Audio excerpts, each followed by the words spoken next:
या देवी सर्वभूतेषु शक्तिनिरूपेण संस्थिता नमस्तस्यै नमो नमः। नवरात्रि के तीसरे दिन माँ चंद्रघंटा की पूजा अर्चना की जाती है। शारदीय नवरात्रि के दिन माँ चंद्रघंटा की पूजा अर्चना की जाती है। साथ ही उनके निमित्त व्रत उपवास रखा जाता है। सनातन शास्त्रों में नियत है कि माँ ममता की सागर हैं। उनकी महिमा निराली है, अपने भक्तों का उद्धार करती हैं और दुष्टों का संहार करती हैं।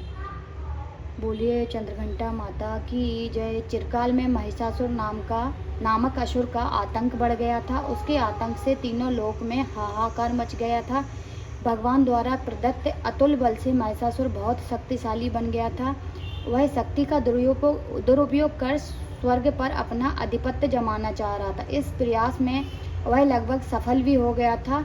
उस समय स्वर्ग के देवता भयभीत हो उठे। स्वयं इंद्र नरेश भी चिंतित हो उठे। महिषासुर स्वर्ग का सिंहासन पाना चाहता था। उस समय सभी देवता ब्रह्मा जी के पास गए, उनसे सहायता मांगी। ब्रह्मा जी बोले, वर्तमान समय में तो महिषासुर को परास्त करना आसान नहीं था।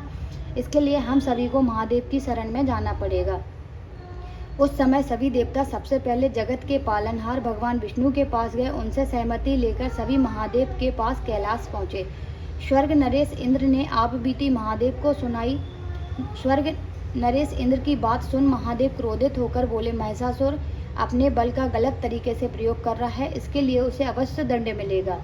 उस समय भगवान विष्णु और भगवान जी भी क्रोधित हो उठे। उनके क्रोध से एक तेज प्रकट हुआ। वह तेज यानी ऊर्जा उनके मुख से प्रकट हुई।